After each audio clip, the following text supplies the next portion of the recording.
आज के लेक्चर में हम देखेंगे डिजिटल सिग्नल प्रोसेसिंग और भी जो बचे हुए टॉपिक है वो भी देखेंगे, ठीक है।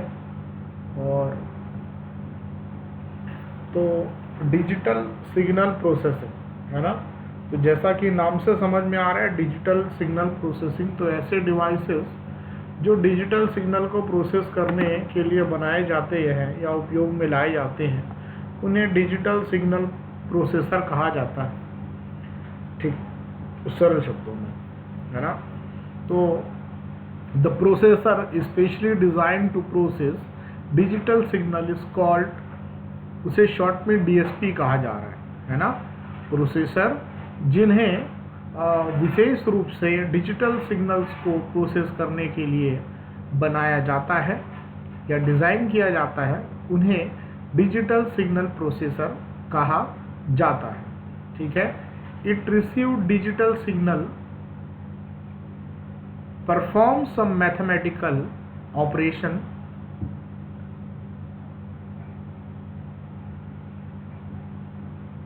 perform some mathematical operation and sends result to an output device or a host microprocessor, ठीक है। तो ये करता क्या है, ठीक है। what does it receive digital signal, यह डिजिटल सिग्नल को रिसीव करता है, डिजिटाइज्ड सिग्नल, है ना।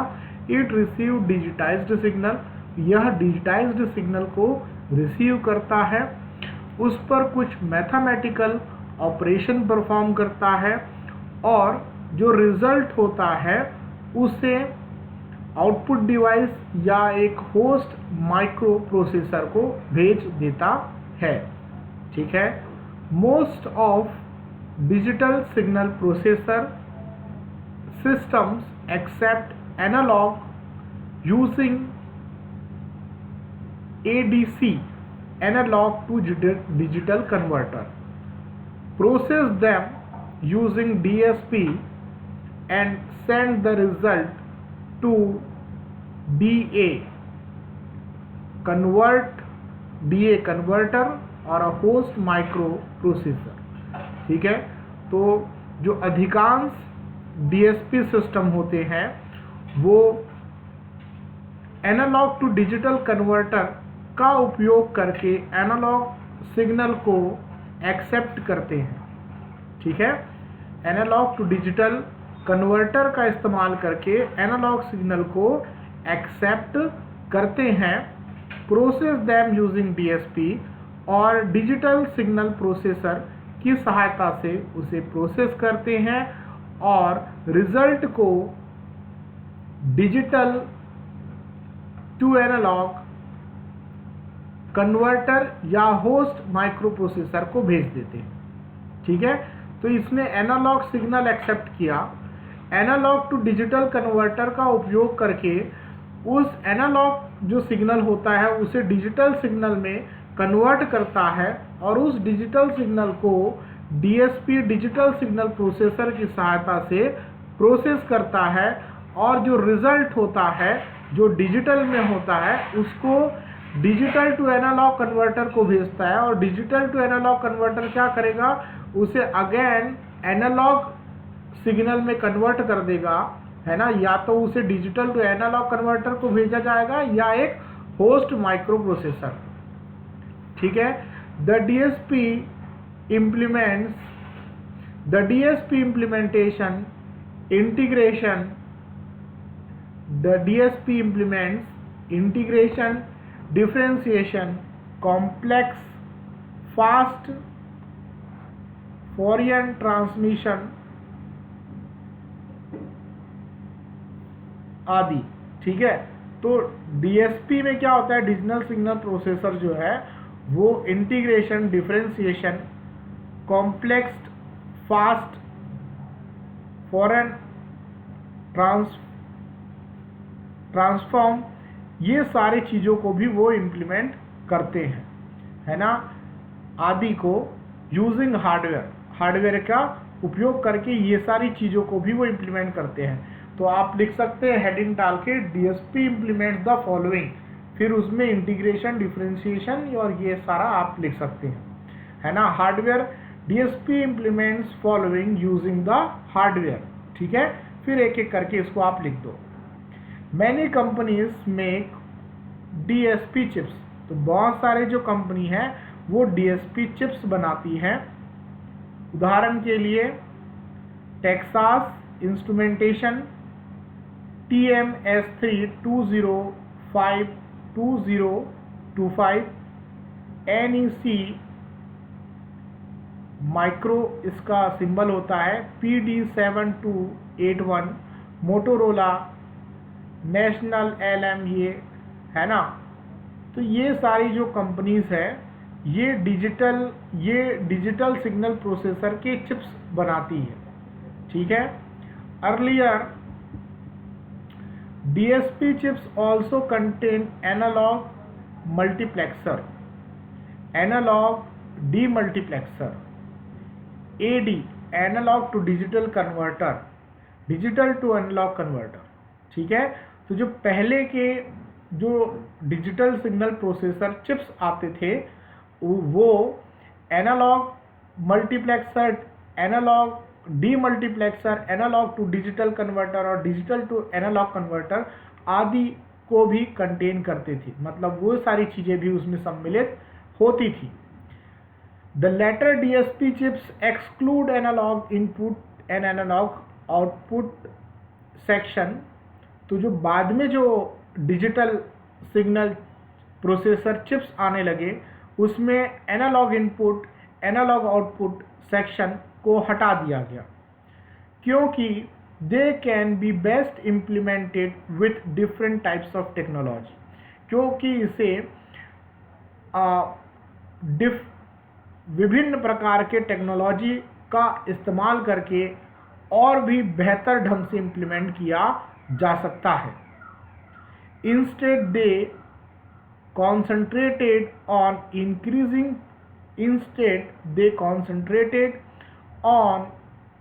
increasing processing speed, increasing RAM and ROM capacity, improving bit manipulating capability and adding floating point processing capability। तो ये जो बाद में जो डिजिटल सिग्नल प्रोसेसर चिप्स आने लगे उस पे ये जो एनालॉग से डिजिटल, डिजिटल से एनालॉग, ये सारी जो इक्विपमेंट थे वो सब उसमें हटा दिए गए थे, है ना। जो बाद में जो डिजिटल सिग्नल प्रोसेसर आने लगे उसमें एनालॉग आउटपुट, एनालॉग इनपुट और एनालॉग आउटपुट सेक्शन को हटा दिया गया, क्योंकि ये सारी चीज़ों को दूसरी विभिन्न अलग अलग प्रकार के टेक्नोलॉजी के द्वारा और भी बेहतर ढंग से इम्प्लीमेंट किया जा सकता है, इसीलिए वहाँ से हटा दिया गया। और जो कंपनी है जो डिजिटल सिग्नल प्रोसेसिंग चिप बनाती है उन्होंने अब कहाँ पर फोकस किया, उन्होंने प्रोसेसिंग स्पीड बढ़ाने पर, रैम और रोम की कैपेसिटी बढ़ाने पर और बिट मैनिपुलेशन कैपेसिटी इम्प्रूव करने पर और फ्लोटिंग पॉइंट प्रोसेसिंग कैपेबिलिटी को इम्प्रूव करने पर फोकस दिया, ठीक है। तो DSP system employs other ICs for analog input, analog output section. तो जो एक डीएसपी सिस्टम होता है, एक डिजिटल सिग्नल प्रोसेसर सिस्टम, अलग से एक आईसी लगाता है एनालॉग इनपुट और एनालॉग आउटपुट कार्य के लिए। The input section includes an analog multiplexer, filters, sample and hold and analog to digital converter. तो जो इनपुट सेक्शन होता है उस पे analog multiplexer, filters, sample and hold तथा एनालॉग टू डिजिटल कन्वर्टर होता है। और आउटपुट सेक्शन में output section include the following, ऐसा करके भी आप लिख सकते हैं। और digital to analog converter, demultiplexer, filters, amplifier आदि, है ना। तो एग्जाम में आप ये 2 पैराग्राफ लिख देंगे तो आपको नंबर नहीं मिलेगा, आपको बताना पड़ेगा हर चीज को पॉइंट वाइज। जैसे यहाँ पे डीएसपी कौन कौन सी कंपनीज बनाती है, तो आपको लिखना पड़ेगा following companies develop DSP chips, है ना। फिर उसका लिस्ट एक एक 2-2 करके ऐसा देना होगा, ठीक है। तो input section include the following, ऐसा करके आपको पॉइंट वाइज चीजें आपको लिखनी है, ठीक है, तभी आपको अच्छे मार्क्स मिलेंगे। तो डिजिटल सिग्नल प्रोसेसर समझ में आ गया सभी को? Very good. तो आगे हम देखते हैं आईओ प्रोसेसर, ठीक है। तो आपने आईओ प्रोसेसर नाम से समझ में आ रहा है, इनपुट आउटपुट को प्रोसेसिंग के लिए किया जाता है। मैं ऐसे ही पहले बता देता हूँ, ठीक है। तो ये जो आईओ प्रोसेसर होता है वो सीपीयू, पहले सीपीयू क्या है, इनपुट आउटपुट ऑपरेशन को भी मैनेज करने का काम सीपीयू के द्वारा ही किया जाता था, ठीक है। तो सीपीयू जो है अपना मेन काम करने की जगह में इसमें बिजी हो जाता था, ठीक है, इनपुट आउटपुट का काम करने के लिए। और इनपुट आउटपुट ऑपरेशन में का समय ज़्यादा लग जाता है, क्योंकि वो डिपेंड करता है हमारा जो स्पीड है, इनपुट डिवाइस की स्पीड पर, हमारा जो मेमोरी की स्पीड क्या है। तो ऐसे कई सारे फैक्टर्स इस पर काम करते हैं। और लेकिन जो सीपीयू की स्पीड होती है वो काफ़ी फास्ट होती है, ठीक है। तो इसीलिए अलग से आईओ प्रोसेसर जो है यहाँ पर आने लगे, ताकि सीपीयू जो है वो अपना काम करे और आईओ प्रोसेसर है इनपुट आउटपुट जो काम है उसके लिए वो काम करे, ठीक है। तो अब बुक में क्या है वो हम देखते हैं यहाँ पर।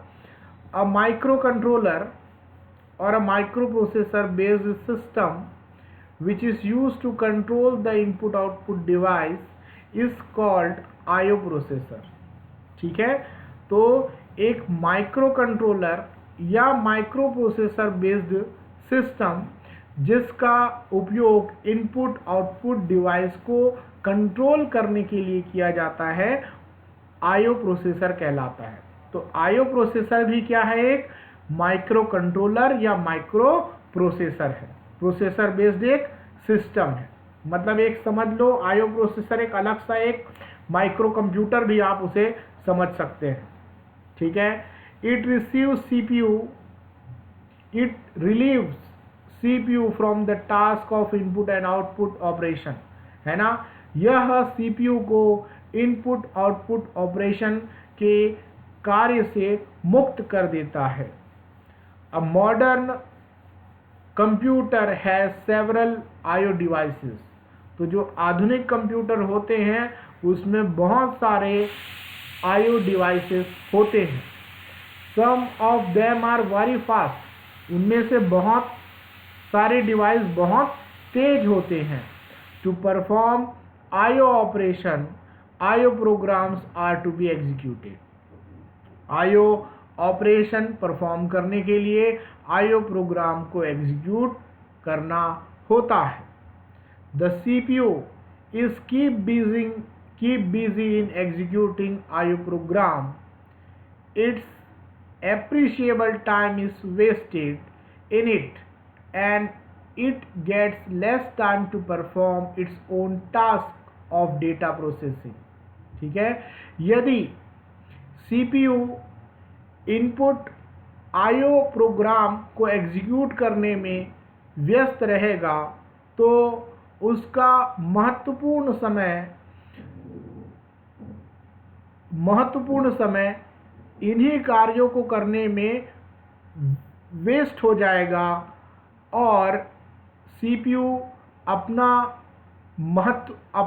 महत्वपूर्ण कार्य जैसे कि डेटा प्रोसेसिंग को अच्छे से समय नहीं दे पाएगा, ठीक है ना।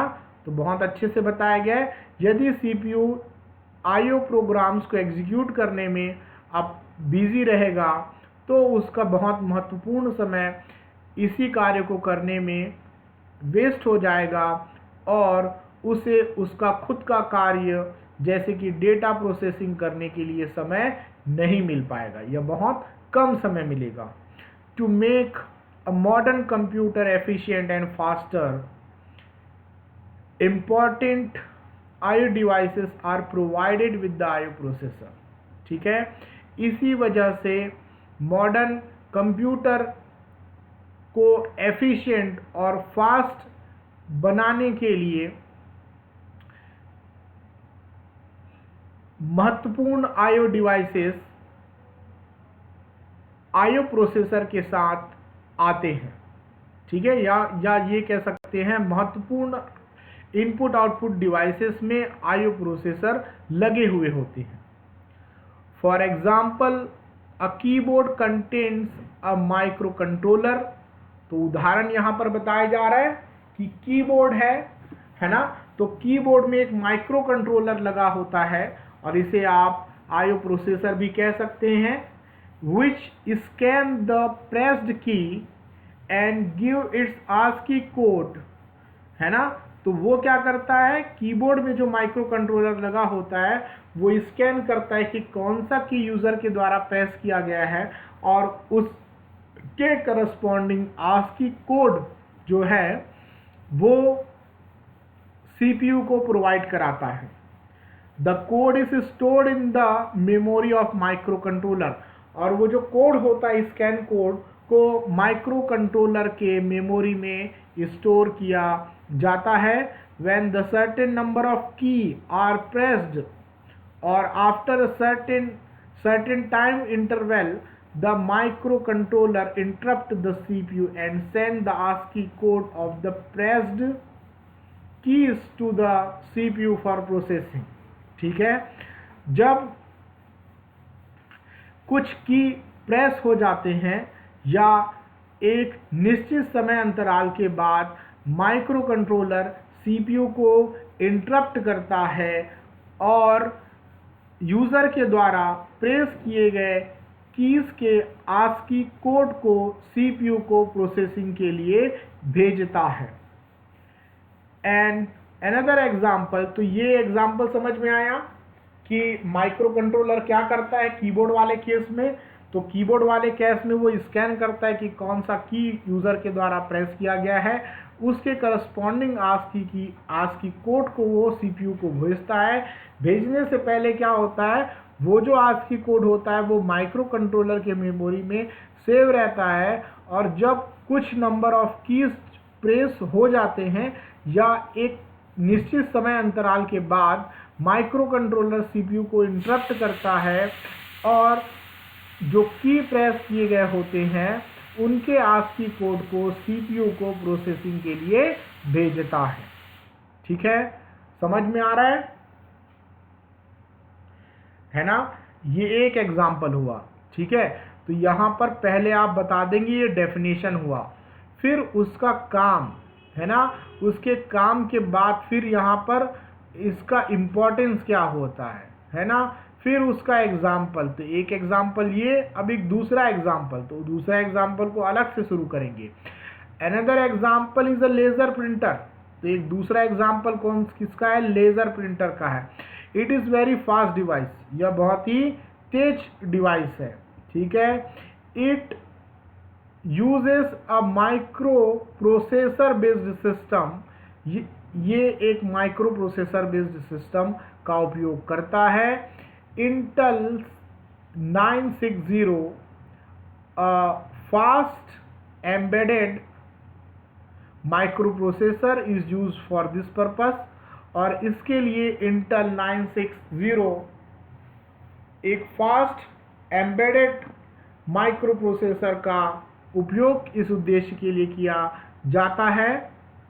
A laser printer has to handle a large amount of data to print a page. एक पेज को प्रिंट करने के लिए लेज़र प्रिंटर को लार्ज अमाउंट ऑफ डेटा को प्रोसेस करना होता है।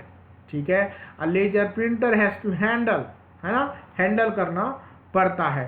The CPU loads information which is to be printed in the memory of i960 based IO processor. तो सीपीयू क्या करता है, सीपीयू जो होता है वो जो इंफॉर्मेशन जिसे प्रिंट किया जाना है को माइक्रो प्रोसेसर के मेमोरी में लोड करता है। Now IO processor performs some task of data handling for printing the information. अब आईओ प्रोसेसर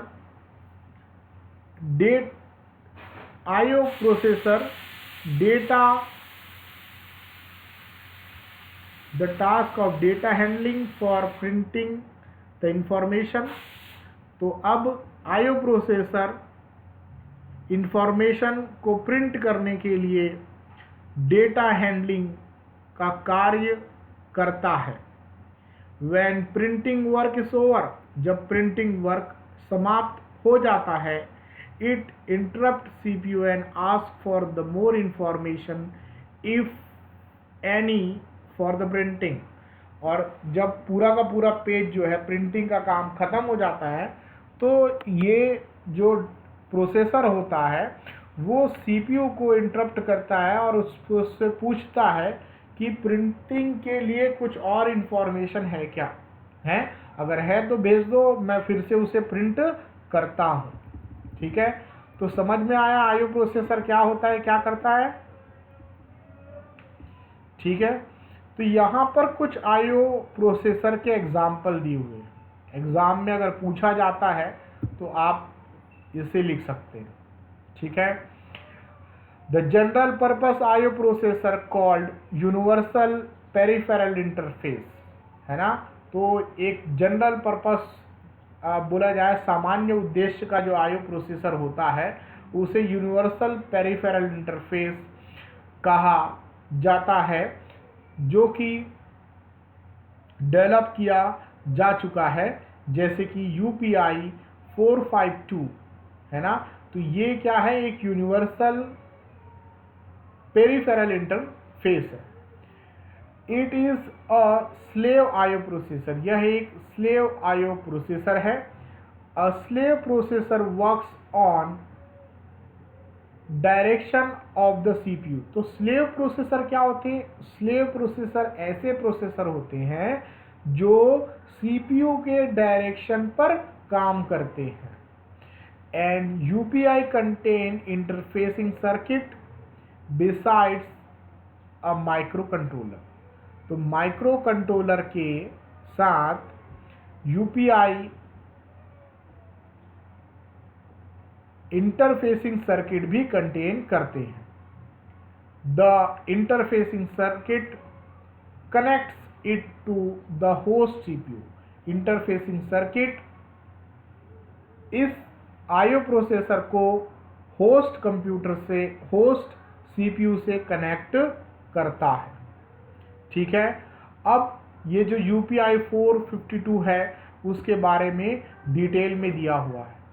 ठीक है, तो ये देखते हैं हम क्या दिया हुआ है इसमें। The UPI 452 universal peripheral interface is a CHMOS programmable IO processor है ना। तो CHMOS प्रोग्रामेबल आईओ प्रोसेसर है। It is general purpose slave IO processor, यह एक general purpose slave IO processor है। Actually the UPI 452 is a slave microcontroller. वास्तव में UPI 452 एक स्लेव माइक्रो कंट्रोलर है। ठीक है, in it incorporate an 80C51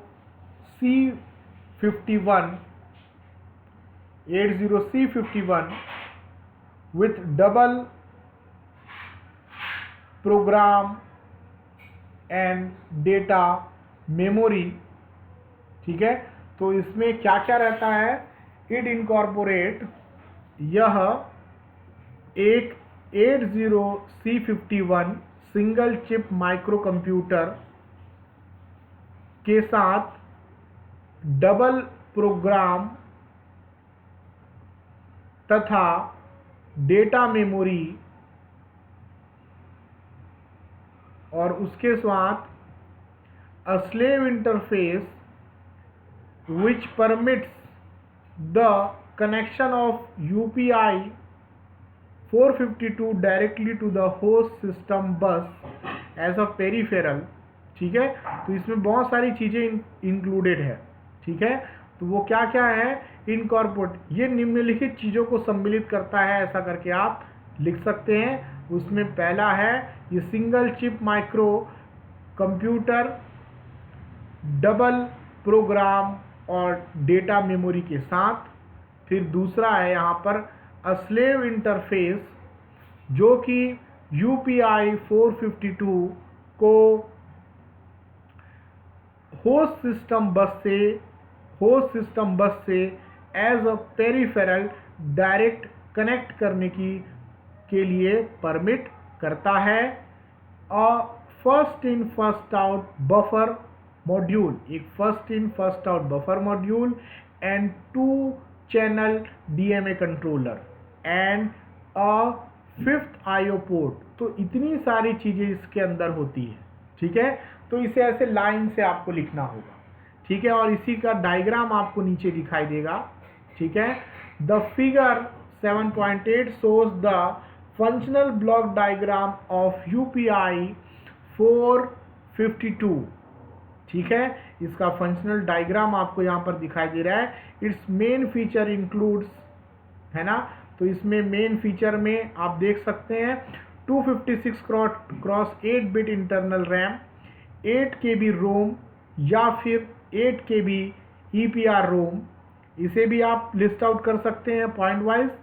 2 16 bit timer या counter, boolean processor, boolean bit addressable RAM, 8 interrupt source, programmable full duplex serial channel, 36 additional special function register, 40 programmable IO line, 128 byte bidirectional first in first out slave interface, the 2 DMA independent channel, 64 K programmable memory space, 64 K data memory space, 68 pins PGA PLCC package, software compatible with the MCS51 family for a single chip micro controller.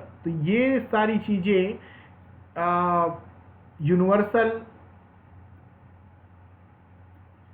Universal peripheral interface 4, है ना, 452 में ये सारी चीजें होती है। ठीक है, ये डायग्राम में आप देख सकते हैं। ठीक है, इतनी सारी चीजें इसमें इंक्लूडेड रहती है। अब नीचे इसका थोड़ा थोड़ा काम बताया गया है। The on chip DMA controller permits high speed data transfer between any of the 3 writable memory space। ठीक है, जो ऑन चिप DMA कंट्रोलर होता है वो हाई स्पीड डेटा ट्रांसफर को निम्नलिखित तीनों राइटेबल मेमोरी स्पेस में परमिट करता है। ठीक है, तो वो 3 राइटेबल मेमोरी स्पेस कौन कौन से है? पहला है इंटरनल डेटा मेमोरी, फिर दूसरा है एक्सटर्नल लोकल एक्सपांशन बस डेटा मेमोरी। ठीक है, और तीसरा है स्पेशल फंक्शन रजिस्टर एरे, है ना। तो DMA जो कंट्रोलर होता है इन तीनों के बीच हाई स्पीड डेटा ट्रांसफर को परमिट करता है।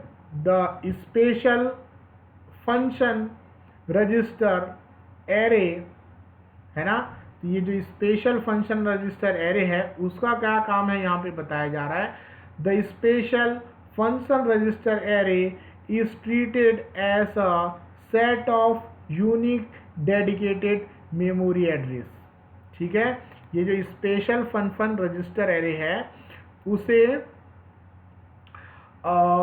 यूनिक डेडिकेटेड मेमोरी एड्रेस की एक सेट की तरह ट्रीट किया जाता है, which can be used as either the source or destination address of a DMA transfer, जिसे DMA ट्रांसफर के लिए सोर्स या डेस्टिनेशन एड्रेस के रूप में उपयोग किया जा सकता है। Each DMA channel can be independently program, तो जो दो DMA चैनल होते हैं तो उनमें से प्रत्येक को इंडिपेंडेंटली प्रोग्राम किया जा सकता है। For this purpose there are dedicated special function register, है ना, for mode source and destination address and byte count to be transfer. ठीक है, तो यहाँ पे आपको ध्यान से देखना है।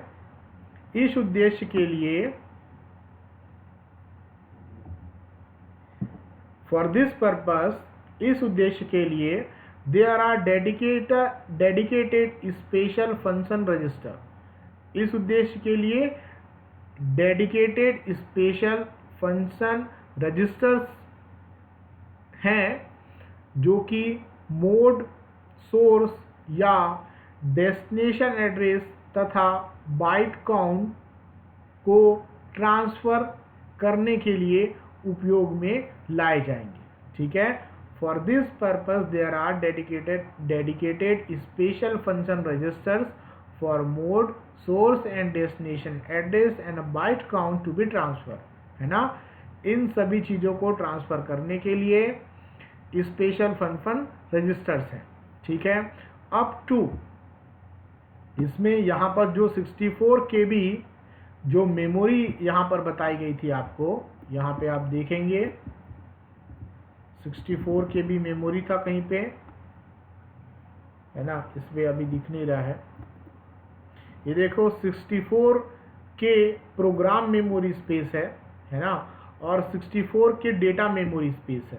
ठीक है, तो उनमें से यहाँ पे आप देखेंगे up to 64 KB can be transferred in a single DMA operation.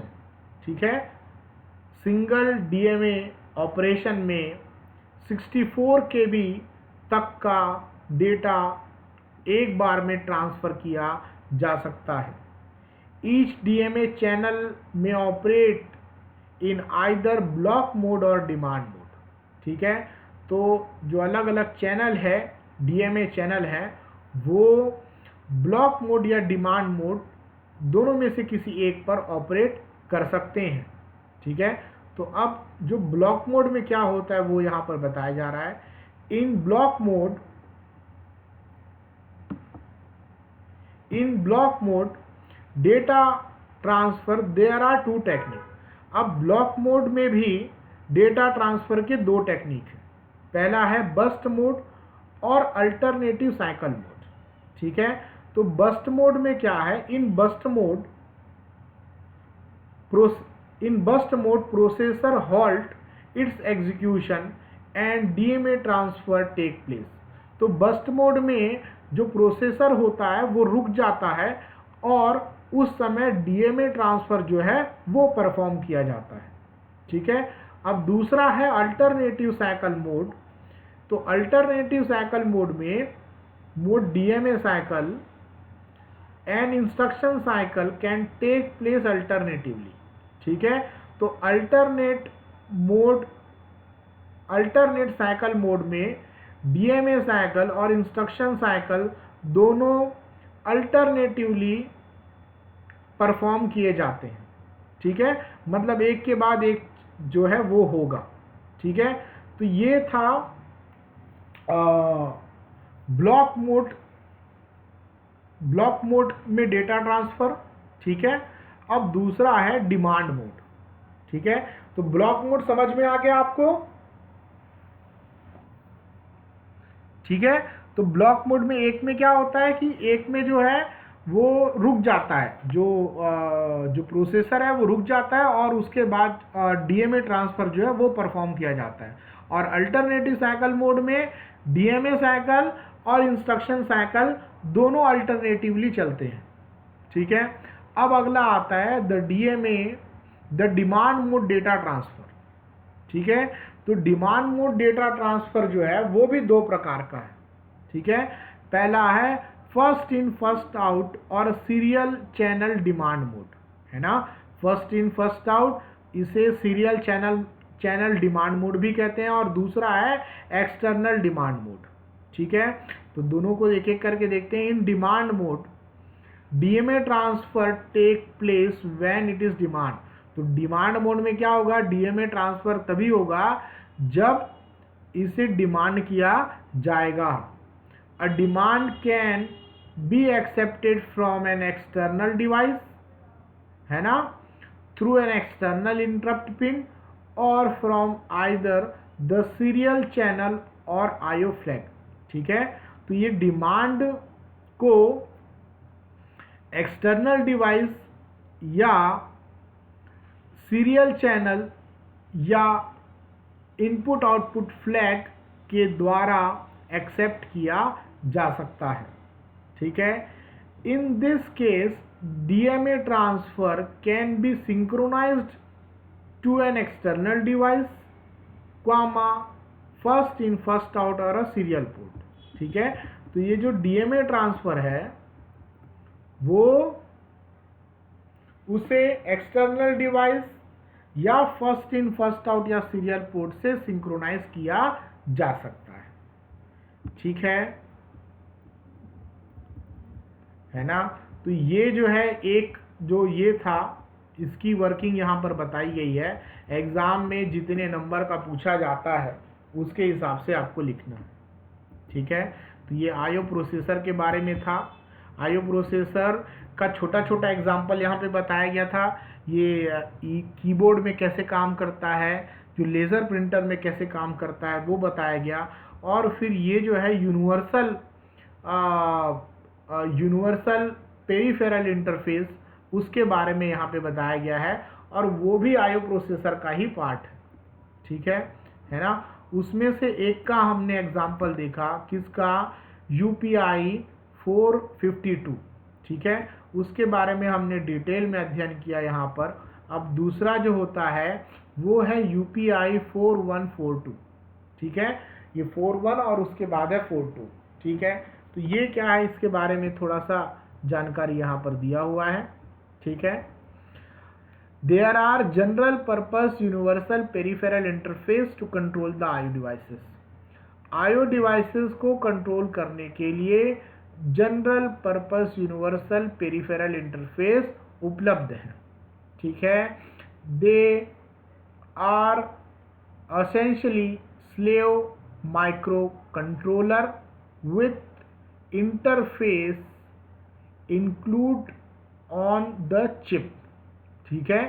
तो उसके लिए क्या बताया जा रहा है, they are essentially slave microcontroller. ये निश्चित रूप से स्लेव माइक्रो कंट्रोलर होते हैं जिसमें उसी चिप में इंटरफेस भी इंक्लूडेड होता है, ठीक है। They are essential slave microcontrollers with interface included on chip, है ना। ये निश्चित रूप से स्लेव माइक्रो कंट्रोलर होते हैं जिसमें उसी चिप पे इंटरफेस भी इंक्लूडेड होता है।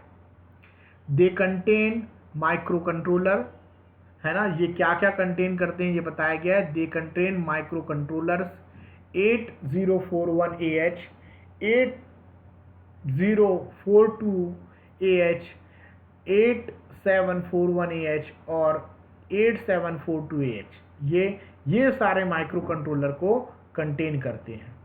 The UPI 41 operates at 6 megahertz. तो UPI 41 जो है वो 6 मेगाहर्ट्ज पर काम करता है, और UPI 42 12 मेगाहर्ट्ज पर काम करता है। They are compatible with all Intel and most other microprocessor. ये इंटेल और अधिकांश माइक्रो प्रोसेसर के साथ कंपैटिबल है, ठीक है। मतलब कंपैटिबल मतलब उसके साथ काम कर सकते हैं या उसके साथ उसको उपयोग किया जा सकता है। They contain 8-bit CPU plus ROM, EPR ROM, RAM, IO, timer, counter and DMA with interrupt और polled operation support in a single package.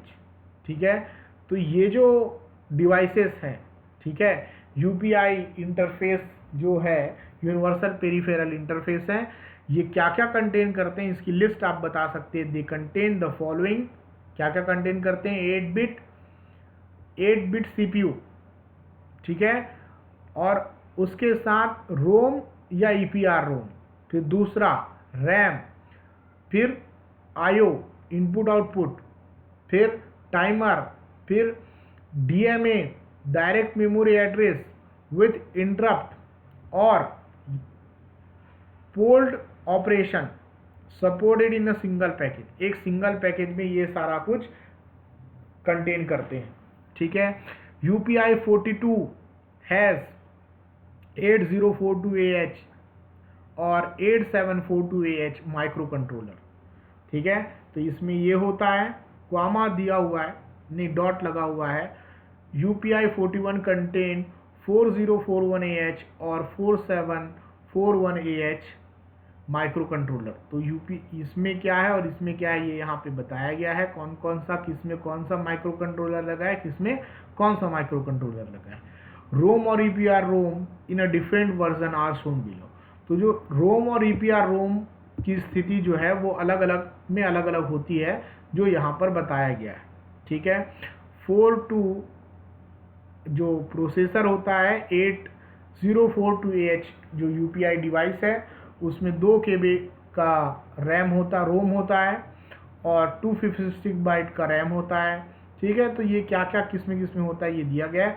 जहाँ पे कुछ नहीं दिया गया मतलब वो उस पर उपलब्ध नहीं है। ठीक है, the other important feature are 8-bit timer. तो दूसरे इंपॉर्टेंट फीचर क्या क्या इंक्लूडेड है, 8-bit timer,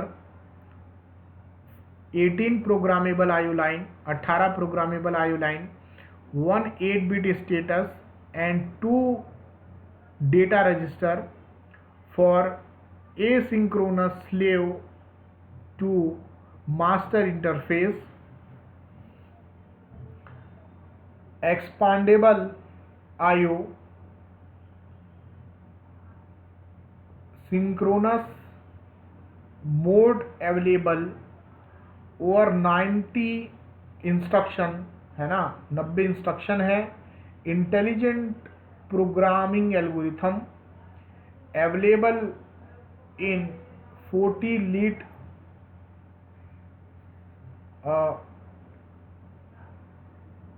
SERDIP 40 lead plastic and 44 lead plastic leaded chip carriage package. तो ये सारे उसके कंपोनेंट हैं जो इसमें सम्मिलित होते हैं।